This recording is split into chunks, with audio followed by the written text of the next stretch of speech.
야담상회를 찾아주신 마님들과 선비님들 감사드리옵니다. 여러분들의 간에 두루 안복이 깃들기를 기원합니다. 그럼 오늘의 이야기 시작합니다. 강원도 정선 땅 깊은 산골, 발길 닿기 어려운 첩첩산 중에 여담골이라는 작은 마을이 있었어요. 마을이라기엔 민가 몇 채가 전부인 외딴 곳이었으나 그 적막함 속에서도 사람들은 자연에 기대어 서로를 의지하며 살아가고 있었습니다.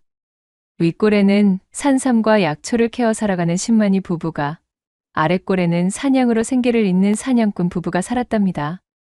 자연의 아름다움과 고립된 환경은 그들의 삶을 세상과 동떨어진 고요함으로 채워주었지요. 어이구, 형님, 또 산 타러 나가시오? 거 삼이라고는 구경도 못하는 양반이 무슨 신만이야? 그냥 약초꾼이라 하시구려. 이거 조선 팔도 신만이들이 다 형님 같았으면 벌써 굶어 죽지나 않았을라나 몰러. 아니 이 친구야. 내가 아무리 삼을 못 만지는 신만이라 한들 어디 토끼나 다람쥐 같은 놈들로 겨우 걸리는 사냥꾼만 하겠는가? 허이구, 죄에 돈도 안 되는 약초 나부랭이만 캐와도 바가지 한 번 안 긁는 토끼 같은 마누라가 집에 있다고 너무 잘난 척 하시는 거 아니시오? 이거야 원. 어디 그 집 금슬이 하도 유별난통해 동네 남정네들이 아주 부러워서 길을 못 펴고 사니 산신도 눈꼴시러워서 사냥감을 안 내려주시는 거 아니겠소? 이렇듯 사냥꾼과 신만이는 서로 농을 주고 나눌 만큼 호영호재하며 살갑게 지내고 있었지요. 윗집의 신만이 내외는 둘 다 넉넉한 품을 지녔고 서로를 아끼고 사랑하는 마음이 뜨거웠습니다. 남편은 성실하게 산을 타 좋은 약재를 구해왔고 아내인 분이는 그런 남편을 지극정성으로 보살피며 살림을 꾸려나갔습니다. 말이 신만이지 제대로 된 삶을 구경해 본 것은 몇 해 전인지 기억도 나지 않았지만 그럼에도 불구하고 두 사람의 금슬은 가히 끈끈하기가 대단했지요. 해가 질 무렵 마당에서 장작을 패는 남편에게 분이가 시원한 우물물 한 바가지를 건네며 물었습니다. 서방님, 올겨울 추위가 매섭다는데 땔감이 모자라지는 않으는지요? 괜히 일욕심 부리시다 몸 상하실까 염려됩니다.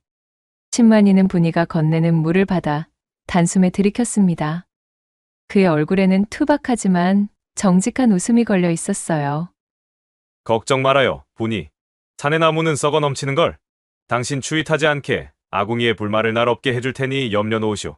내가 우리 분이를 세상에서 제일 따뜻하게 해줄 것이오. 투박한 말이었지만 그 속에 담긴 애정이 고스란히 느껴졌습니다.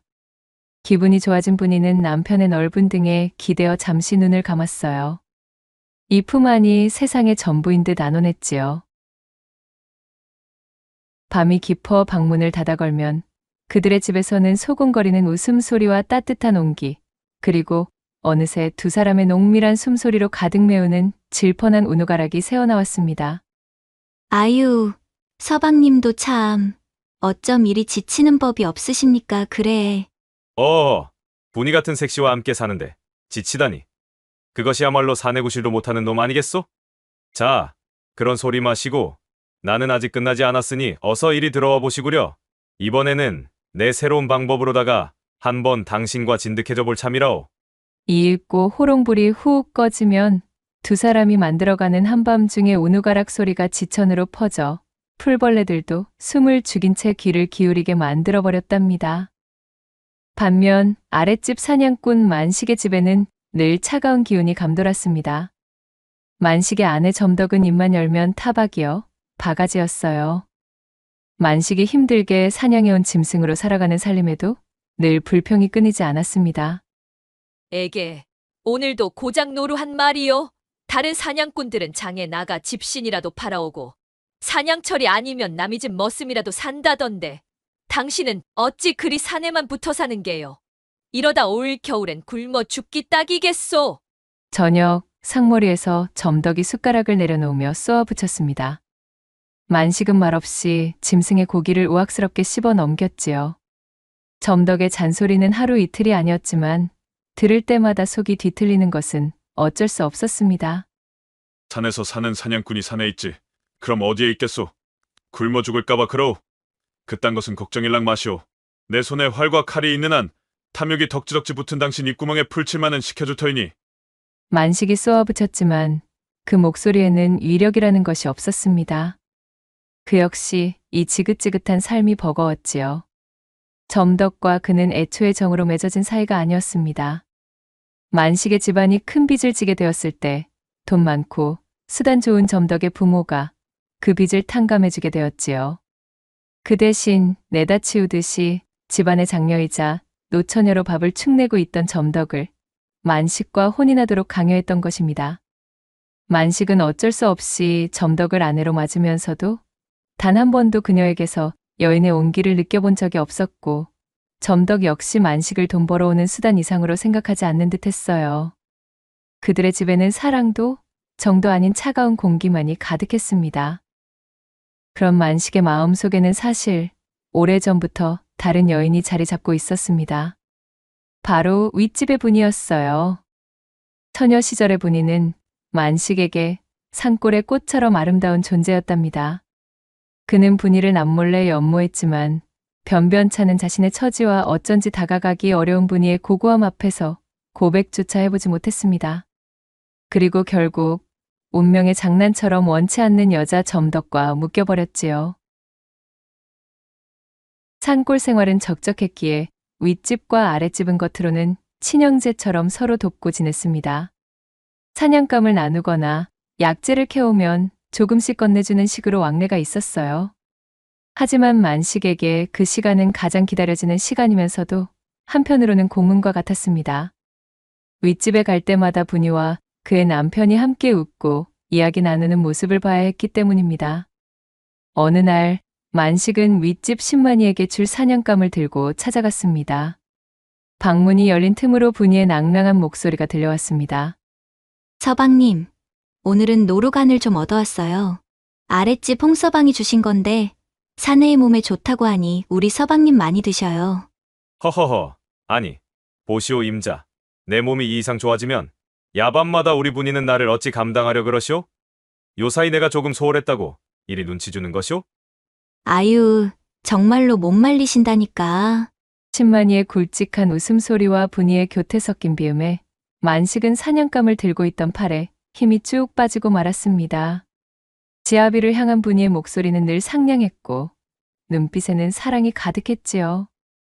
그 모습을 볼 때마다 만식의 심장 속에서는 시커먼 질투심이 피어올랐습니다. 이런 육설, 원래 저 자리에 있어야 할 사람은 솔직하니 이야기해서 나 아니던가? 말이야 바른 말이지.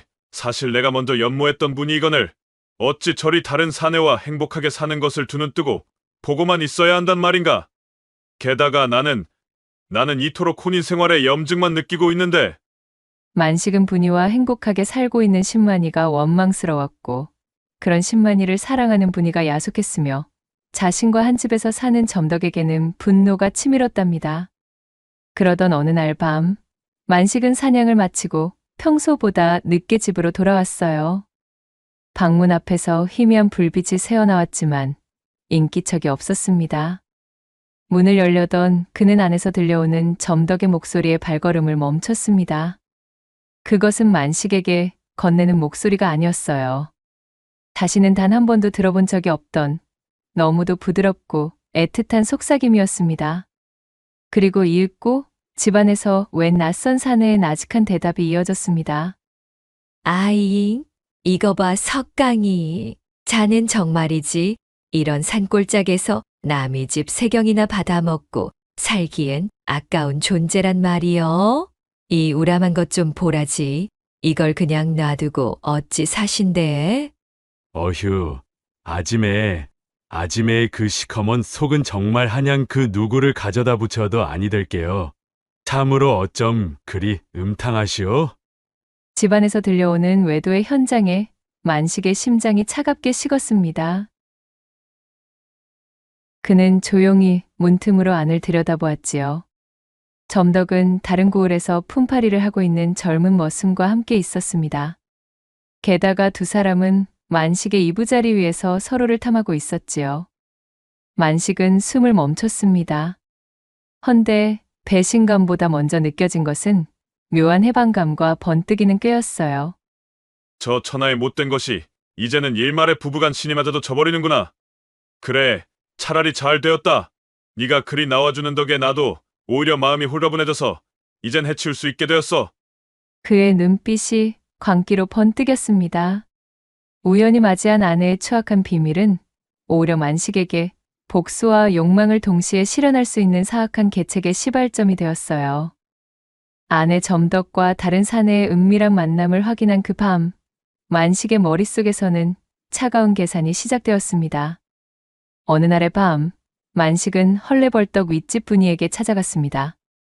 그의 표정에는 걱정스러움과 당혹스러움이 가득했어요. 경수님 계시오? 문을 연 분이의 얼굴에도 이미 수심이 가득했습니다. 남편이 하루 종일 돌아오지 않아 걱정이 태산이었기 때문이었어요.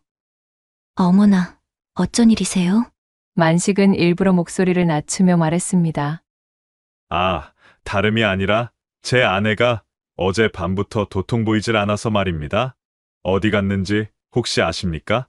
동네 어디에도 없어서 이 밤중에 형수님께 여쭈러 왔습니다.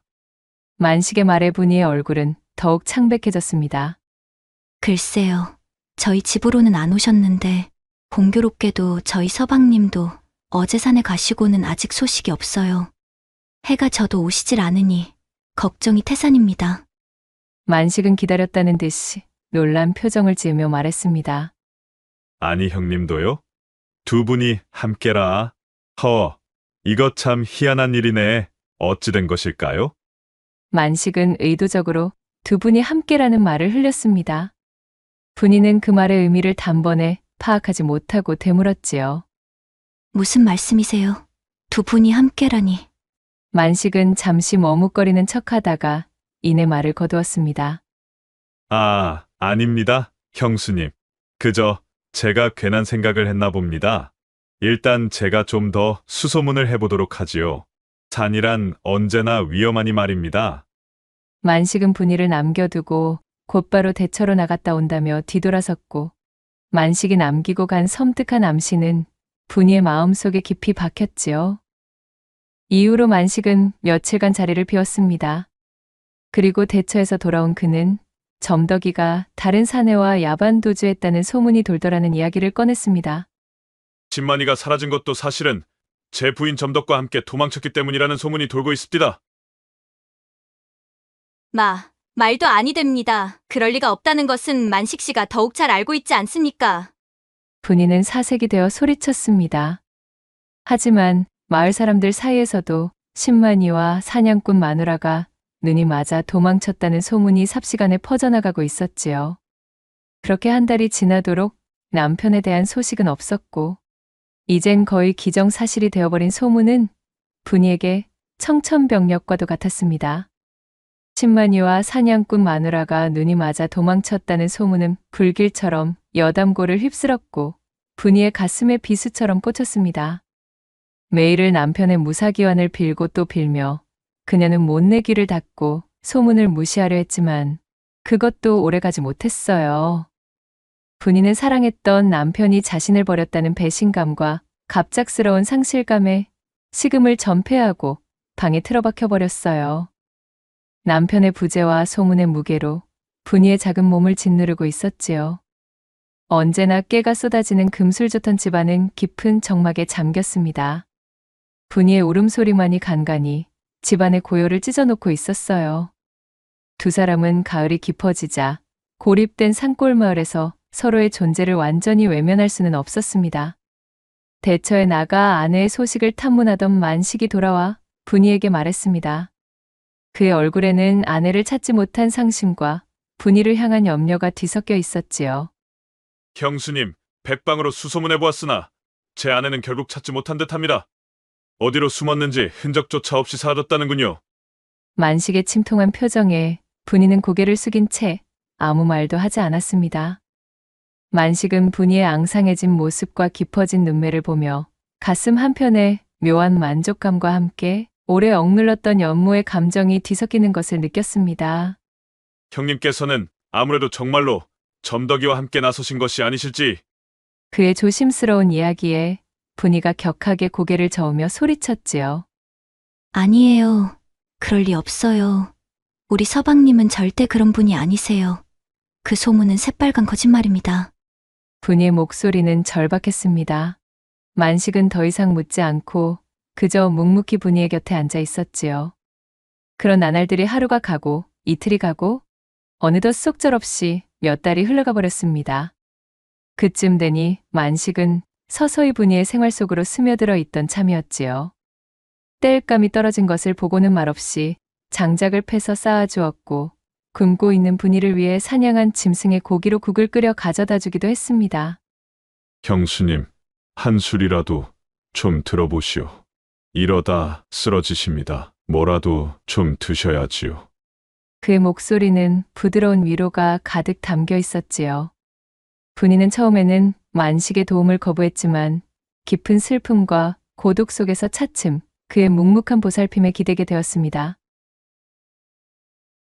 추운 겨울이 여담골을 하얗게 뒤덮자 두 사람은 점점 더 서로에게 유일한 온기가 되었습니다. 눈이 펄펄 내리던 어느 밤, 만식은 술에 취한 채 분이의 집 문을 두드렸습니다. 형수님, 분이 형수님 계십니까? 문을 열어준 분이의 얼굴은 여전히 수척했지만 왠지 모르게 외로움이 가득했습니다. 만식은 비틀거리며 방 안으로 들어섰지요. 술 기운과 외로움, 그리고 분이를 향한 억눌린 욕망이 그를 재촉했습니다. 형수님, 제가 형수님 걱정에 도무지 잠을 이룰 수가 없습니다. 만식 씨, 어찌 이러셔요? 게다가 어쩜 이렇게 술을 많이 드셨어요. 정신 좀 차리고 어서 집으로 돌아가셔요. 동네 사람들의 눈이 있습니다. 언제까지 이리 계실 참이십니까요? 벌써 시간이 이리도 흘렀는데 이러다 정말로 큰일 나신다고요. 제 식구 버리고 바람나 도망친 사람을 언제까지 혼자 가슴에 담고 사실 작정이시오? 만식이 분이에게 다가가며 소리쳤고 분이 또한 깊은 그간의 상실감과 고독 속에서 마음이 흔들리고 있음을 눈치챘지요. 이제 그만 내려놓으시고 형수님 생각밖에 없는 나를 좀 봐주시오. 제발. 나에게는 정녕 아무런 마음조차 없는 거요. 든 자리는 몰라도 나간 자리는 티가 나는 법이라 했던가요? 그날따라 유난히 분이는 비어있는 자신의 옆자리가 뼈저리게 시려왔습니다. 목 놓아 절규하듯 뱉어내는 만식을 바라보며 분이는 그에게서 알 수 없는 이끌림을 느꼈지요. 어쩌면 남편을 향한 배신감에 대한 반항심이었을지도 혹은 단순히 따뜻한 체온에 대한 갈망이었을지도 몰랐어요. 그간 현실을 외면하며 버텨왔지만 서러움과 동시에 외로움이 밀려들어왔습니다. 결국 분이는 기다렸다는 듯 만식의 품에 안기고 말았지요. 이젠 나도 더 이상은 모르겠어요. 나를 두고 다른 여인, 그것도 한 이웃으로 지내던 남의 집 아내와 눈이 맞아 나가버렸으니 속이 상해 어쩌면 좋단 말인가요? 형수님, 아니 분이 이제 그런 사내는 있고 눈앞에 나를 좀 봐달라는 말이여. 사실은 내가 분이를 먼저 좋아했다는 것을 왜 몰라주나? 당신이 혼인을 하기 훨씬 이전부터 나는 분이 너만을 좋아해왔단 말이여. 나는 분이 당신을 결단코 먼저 떠나는 법이 없을 것이니까. 그 밤 만식의 절절한 외침을 끝으로 눈 내리는 여담골에서 두 사람은 지난날의 비극과 상실감을 잊으려는 듯한데 뒤엉켰습니다. 쌓아둔 외로움과 욕망이 뒤섞인 뜨거운 밤이었어요. 분이는 자신의 뺨을 타고 흐르는 눈물을 주체하지 못한 채 그렇게 만식의 묵직한 품 안에서 탄식의 숨을 깊게 뱉어내었습니다. 날이 새도록 이어진 두 사람의 거칠고도 뜨거운 운우지정은 결국 두 사람이 서로에게서 새로운 삶의 도피처를 찾게 되는 물꼬와 같았답니다. 이후 자연스럽게 두 사람은 가시버시가 되어 새 살림을 차렸습니다. 만식은 분이를 여보라 부르고 분이 또한 그를 서방님이라 불렀습니다. 그들의 새로운 삶은 겉보기에는 행복하고 뜨거웠습니다. 만식은 분이를 향한 오랜 욕망을 채웠고 분이 역시 사랑하는 사람에게 버림받았다는 상실의 고통 속에서 예상치 못한 위안과 함께 외로움을 잊을 육체적인 즐거움을 얻었어요. 그들은 지난 비극을 애써 잊은 채 여담골의 봄을 함께 맞이하며 웃음꽃을 피우며 지냈습니다. 하지만 분이는 얼마 지나지 않아 자신에게 찾아온 이 두 번째 행복이 실은 끔찍한 진실 위에 세워진 모래성일 뿐이었다는 것을 알게 되었습니다. 화사한 봄날 꽃 피고 새우는 어느 날이었지요. 분이는 남편 만식이 좋아하는 곰치를 뜯기 위해 산속 깊숙하게 들어갔습니다. 오늘은 하늘도 맑고 날씨가 꽤 괜찮으니까 평소랑은 다른 곳까지 가보자. 혹시 알아? 귀한 나물이나 약초라도 발견할 수 있을지 말이야. 그날따라 무슨 바람이 불었는지 따뜻한 봄볕 아래 행복한 마음으로 산나물을 뜯으며 그녀는 점점 더 산속 깊이 들어가기 시작했지요. 그렇게 얼마나 들어왔을까요? 한창 채취에 열중하던 그녀의 눈앞에 어느 바위 틈새와 풀숲 사이에 처박혀 있는 무언가가 들어왔습니다. 어머, 저게 무엇이? 이상하게 여겨 가까이 다가갔던 분이는 그만 그곳에 놓여있는 시신을 발견하고는 경악하며 엉덩방아를 찧었지요. 너무 놀라 비명도 나오지 않고 덜덜 떨고 있으려는데 시신의 형체가 어째 낯설지가 않았습니다. 마른 침을 삼키고 용기를 내어 다가가 보니 세상에나 이럴 수가요. 부패해 가는 시신은 바로 점덕이와 눈이 맞아 야반도주했다던 자신의 남편 신만이었던 것이지요. 서방님. 세상에나. 참말로 서방님이란 말이에요? 분이는 믿을 수 없는 현실에 두려움을 억누르며 좀 더 자세히 시신을 살펴보았지요. 그리고 곧 시신의 안주머니에서 지난 생일 때 자신이 곱게 바느질하여 만들어준 손수건이 들어있음을 확인하고 말았습니다. 서방님, 참말로 서방님이 맞단 말입니까? 세상에 도대체 무슨 일이 있었기에 이 외딴 곳에서 이리 계셨다는 말이어요. 분이의 입에서 신음 같은 목소리가 터져 나왔습니다. 충격에 휩싸인 그녀는 땅이 꺼져라 통곡하며 눈물을 쏟아냈습니다. 그러다 문득 시신에 굳게 움켜쥔 오른손에 시선이 갔지요. 서방님, 무엇을 쥐고 계시기에 이리도 힘껏 마치 한이라도 맺힌 듯이 손을 꽉 움켜쥐고 계신답니까? 눈물을 닦아낸 분이는 손을 털고 시신의 오른손가락을 천천히 펴보았습니다. 그러자 그 안에서 낡은 단추 하나가 툭 떨어지는 것이었어요. 어쩐지 상당히 익숙한 모양새의 단추였습니다. 그녀는 퍼뜩 어떤 생각에 미쳤고 시신의 주변을 잘 정돈하여 숨겨둔 뒤 단추를 들고 허겁지겁 집으로 돌아왔지요. 분이는 방문을 벌컥 열어젖히고 만식이 지난 가을 자주 입었던 낡은 조끼를 꺼내보았습니다. 조끼에는 단추가 몇 개 달려 있었는데 맙소사 그중 하나가 떨어져 있는 것이었어요. 설마, 아니겠지. 그녀는 벌벌 떨리는 손가락으로 조끼에 남은 단추와 남편 손에서 나온 단추를 가져다 대보았습니다. 그리고 결과는 역시나였지요. 단추는 완벽하게 일치했어요. 끔찍한 진실이 분이의 머릿속을 강타했습니다.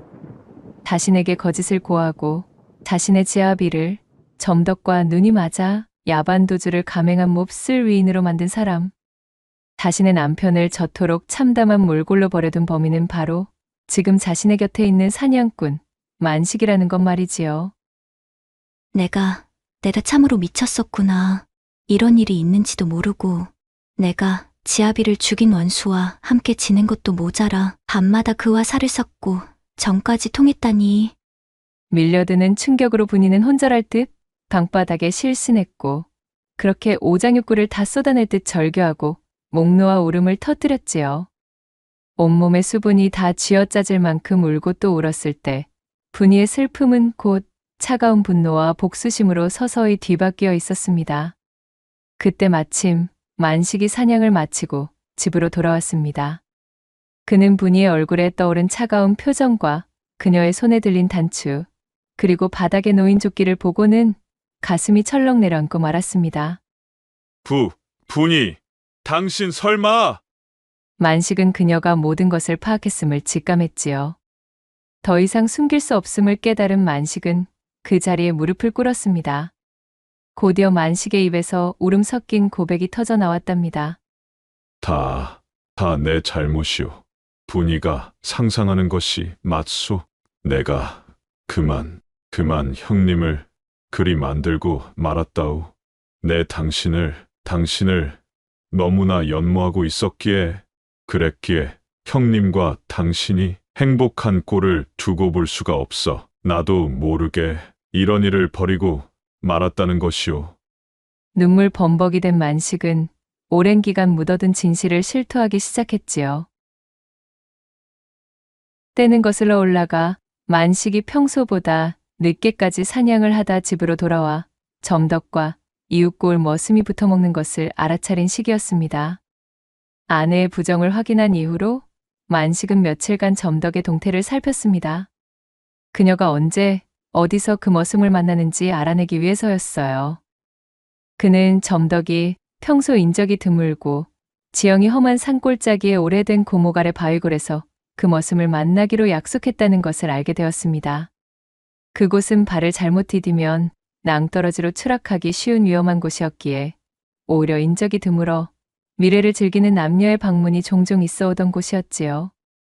약속 당일에 질 무렵 만식은 외출했다 돌아오는 점덕에게 말을 걸었습니다. 그의 목소리는 평소와 달리 부드러웠지요. 어디 갔다 이제 오는 게요? 집구석은 파리만 날리게 비워두고. 그러자 점덕이 심드렁이 대꾸했지요. 흥, 당신 돈벌이도 시원찮은데 나까지 집에 붙어 앉아 있어야 하오? 이래저래 볼 일이 있어 잠깐 나갔다 왔소? 그나저나 오늘은 아예 겨우 코딱지만한 토끼 한 마리시네? 이제 아예 놀고 먹기로 작정이라도 한 겐가? 점덕은 만식이 가져온 사냥감을 내려다보고는 또 다시 한숨을 쉬며 타박할 준비를 하는 듯 했습니다. 평소라면 다툼이 시작되었겠으나 만식은 그녀의 말을 뚝 끊었지요. 그러지 말고 중요한 이야기가 있으니 잠깐 이리 와 앉아보. 뭔데 그러시오? 또 쓸데없는 소리나 하려는 건 아니겠지? 실은 내가 말이야. 오늘 산에 갔다가 아주 귀한 것을 발견했지 뭐야. 신만이 형님도 평생에 한 번 볼까 말까한 어마어마한 양일세. 좋기 100년근은 넘어 보이는데 이게 한 뿌리도 아니고 자그마치 20뿌리인 거야. 이걸 그대로 캐서 돌아오던 중에 아무리 보아도 이 시간에는 신만이 형님과 무조건 마주치겠다 싶어서 아무도 모르는 곳으로 우회에 숨겨두었다는 거 아니겠어? 괜시레 동네방네 소문이라도 나면 아니 되니까 말이야. 행여나 신만이 형님이 사실 자기가 봐둔 거라고 우기기라도 하면 이거 상당히 골치가 아파진다 이 말씀이지. 진정 그것이 사실이오? 100년근, 그것도 20뿌리! 이거 거짓말하는 거 아니겠지? 점덕의 목소리가 상기되었습니다. 그럼 이런 걸로 거짓말을 하겠는가? 고목 아래 바위골 쪽 절벽 근처에 내가 면포로 잘 싸서 숨겨두었지. 오늘 밤이 지나고 나면 신만이 형님과 엇갈리지 않게 그리 가서는 자네랑 나랑 이웃고을 장터에다가 후딱 팔고 오면 되는 거야. 그러면 우리는 평생 만져보지 못할 액수의 돈을 벌게 되는 거라고. 만식은 점덕이 머슴과 미래하기로 한 장소를 정확히 지목했습니다. 혹여나 그녀가 양심의 가책이라도 느낀다면 여기서 멈출 생각이었지요. 하지만 만약 그녀가 이번에도 자신에 대한 신뢰를 지키지 않는다면 그는 점덕이 머슴을 만나러 가는 김에 자신의 미끼를 반드시 물 것이라 계산했습니다. 점덕은 잠시 갈등하는 듯 보였지요. 허나 만식은 평생 만져보지 못할 액수라는 말이 그녀의 귀를 솔깃하게 만들고 있다는 것을 잘 알고 있었습니다. 그리고 어둠으로 깊게 물든 그날 밤, 머슴과 만나기로 한 시각보다 한참이나 일찍 자리에서 일어난 점덕이 몰래 집 밖으로 빠져나가는 것을 실눈으로 확인한 만식은 조용히 그녀의 뒤를 따라갔습니다. 그리고 아니나 다를까 자신이 말한 곳에 바위 틈에서 숨겨진 면포를 찾느라 분주해지기 시작하는 그녀의 모습에 만식은 씁쓸한 뒷맛을 느꼈습니다. 그것을 찾아내 머슴과 야반도주를 하려 했든 그녀 자신이 혼자 꿀꺽하려 했든 어쨌든 그녀의 장밋빛 미래에 지압인 만식 자신은 포함되지 않았음은 자명해졌지요. 걔서 혼자 뭐 하는 거야? 있지도 않은 산산뭉치들을 찾느라 그리 분주하신가? 에그머니나, 여보! 당신이 이 시간에 어떻게 여기에? 소스라치게 놀란 점덕의 목소리에는 놀라움과 경계심이 뒤섞여 있었어요. 만식은 아무 대꾸 없이 차가운 눈빛으로 점덕을 바라보았습니다. 그는 이제 일말의 가책조차 느끼고 있지 않았지요. 만식은 허둥지둥 변명을 늘어놓기 시작하는 그녀에게 다가가 순식간에 몸을 밀쳤습니다. 예상치 못한 남편의 행동과 험한 지형의 발을 헛디딘 점덕은 외마디 비명과 함께 그대로 낭떠러지 아래로 추락했습니다. 만식은 점덕의 마지막 순간을 확인하고는 차가운 얼굴로 돌아섰어요. 그녀의 죽음에 대한 책임은 머슴에게 덮어씌우면 될 일이었으니까요. 아내를 처리한 만식은 곧바로 윗집 신만이에게로 눈을 돌렸습니다. 분위를 완전히 차지하기 위해서는 신만이가 사라져야만 했습니다. 만식은 신만이가 산삼을 캐러 깊은 산속으로 들어간다는 것을 미리 알고 있었고 그 기회를 놓치지 않았습니다. 신만이가 홀로 산행에 나선 틈을 타 그 뒤를 밟았습니다. 깊고 깊은 산속에서 신만이를 마주친 만식은 망설임 없이 이를 실행했지요. 신만이는 미처 저항 한번 해보지 못하고 쓰러졌고 만식은 숨이 끊어진 것을 확인한 후 그의 주검을 아무도 찾지 못하도록 깊은 바위 틈새에 숨겨두었습니다. 분이가 그토록 사랑했던 남편의 주검은 그렇게 차갑고 축축한 바위 아래에 버려졌지요. 그렇게 일을 끝마친 만식은 자신의 집으로 돌아와 손을 깨끗하게 씻고서 분이를 찾아갈 준비를 했던 것이었습니다. 자신의 아내와 신만이가 동시에 사라진 것을 이용해 분이를 뒤흔들 작정으로 말이지요. 그렇게 만식의 모든 이야기가 끝이 나자 분이의 표정은 차갑게 식어 있었지요. 만식이 그녀의 낯빛을 살펴보며 전전긍긍하고 있을 때 갑자기 분이의 얼굴에 야릇한 미소가 떠올랐습니다. 그랬었군요. 솔직하니 이야기해 주어서 고마워요. 당신 줄곧 나를 흠모해 오셨다 이거지요? 그리 중얼거린 분이는 만식의 조끼에서 떨어진 단추를 주워 부엌 아궁이에 활알 타는 불 속에 던져 넣는 것이었어요. 분이 지금 무슨 이거면 당신이 그리했다는 증자는 없는 것과 마찬가지지요? 분이는 만식에게 다가가 그의 뺨을 어루만지며 배시시 웃으며 말을 이었지요. 나도 실은 그간 남모르게 서방님의 단단한 품에 안기는 꿈을 수없이도 꿔왔답니다. 이제와 과거가 무엇가 중요하겠어요? 분이는 나긋나긋한 목소리로 그리 말하며 만식을 껴안아 주었습니다.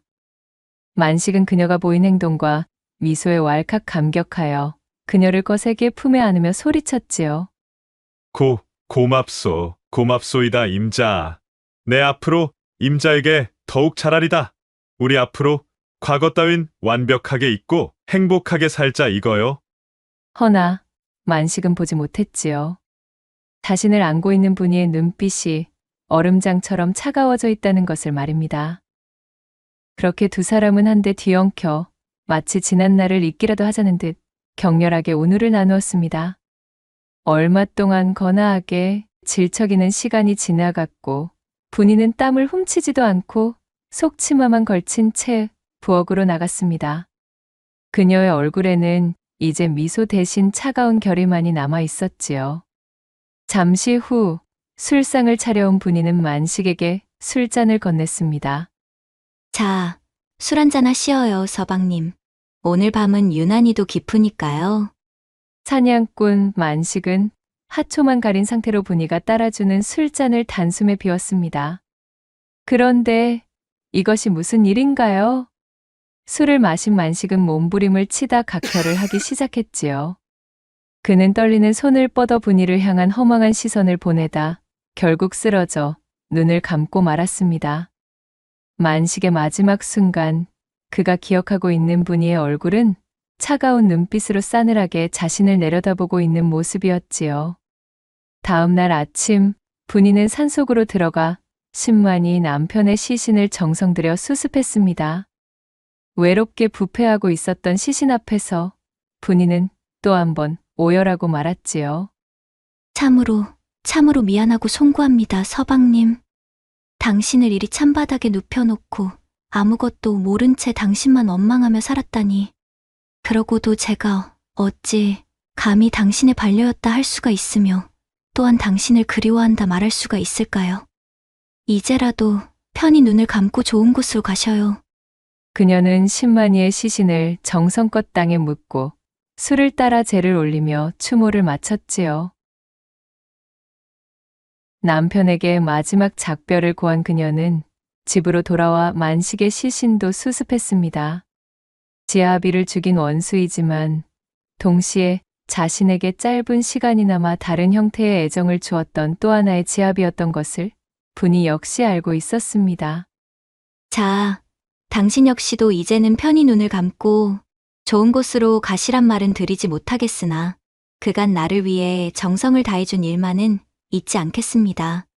분이는 만식의 시신 또한 양지 바른 곳에 묻고 그 앞에 술을 따랐습니다.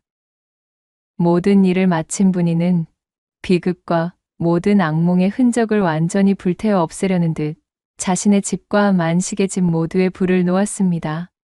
마른 나무와 짚은 삽시간의 불길에 휩싸였고 시뻘건 불길이 첩첩산중 밤하늘을 밝게 물들였지요. 분이는 불타는 여담고를 뒤로하고 홀로 산길을 걸어 어디론가 종적을 감추었습니다. 그녀가 떠난 이후 신만이의 무덤과 사냥꾼 만식의 무덤에는 각기 다른 색의 꽃이 피어올랐는데 후세에 들어 사람들은 그 꽃의 줄기들이 분이가 떠난 방향을 향해 휜다하여 함부로 그 꽃을 꺾지 않았다는 후문이 전해지고 있사옵니다. 낭독해드린 이야기가 마음에 드셨다면 구독과 좋아요, 댓글로 야담상회를 응원해 주셔요. 늘 잊지 않고 야담상회를 찾아주시는 마님과 선비님들 시청해 주셔서 참으로 감사하옵니다.